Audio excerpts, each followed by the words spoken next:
अब क्या बताते हैं? सोने से चांदी भया, चांदी से भया रुपया, रुपये से शीशा भया, जब जाना नहीं स्वरूप, जस्त भया तांबा भया। यानी क्या आदम इस धरती के पहले मानव थे? बाइबल में आदम को पहला मनुष्य माना गया है, लेकिन जैन धर्म के ग्रंथों में उल्लेख है कि ऋषभदेव जो जैन धर्म के पहले तीर्थंकर थे, उनकी आत्मा बाद में आदम के रूप में जन्मी। ये मेरा बेटा है या मेरी बेटी है, ये कार मेरी है या कोठी मेरी है। अब परमात्मा के याद दिलाते हैं कि ना बेटा तेरा है ना बेटी तेरी है। जैसे कई भक्त कहते हैं कि ऐसे ऐसे हमें बहुत सा काम है, ऑफिस में बहुत काम रहता है, बैंक में लगे सारा दिन टाइम ही नहीं मिलता है।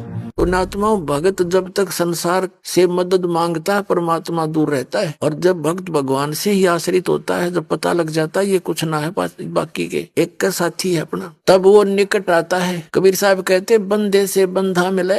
पुण्यात्मा इस परम पिता की शरण माने के बाद, कबीर साहब की शरण माने के बाद, आपके जितने परिवार के सदस्य हैं सब सुरक्षित रहेंगे। आपको आवश्यक वस्तुएं उपलब्ध करवाएगा। अब क्या बताते हैं? सोने से चांदी भया, चांदी से भया रुपया, रुपये से शीशा भया, जब जाना नहीं स्वरूप, जस्त भया तांबा भया। यानी क्या आदम इस धरती के पहले मानव थे?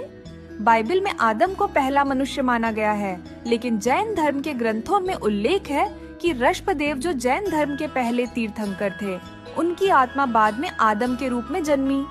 ये मेरा बेटा है या मेरी बेटी है, ये कार मेरी है या कोठी मेरी है। अब परमात्मा के याद दिलाते हैं कि ना बेटा तेरा है ना बेटी तेरी है। जैसे कई भक्त कहते हैं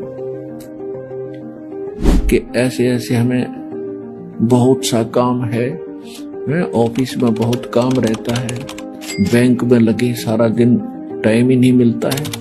पुण्यात्मा भगत जब तक संसार से मदद मांगता है, परमात्मा दूर रहता है। और जब भक्त भगवान से ही आश्रित होता है, जब पता लग जाता है ये कुछ ना है बाकी के, एक का साथी है अपना, तब वो निकट आता है। कबीर साहब कहते बंदे से बंधा मिले।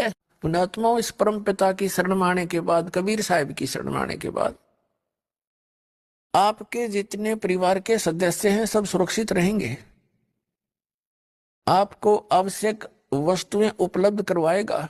अब क्या बताते हैं? सोने से चांदी भया, चांदी से भया रुपया, रुपये से शीशा भया, जब जाना नहीं स्वरूप, जस्त भया तांबा भया। यानी क्या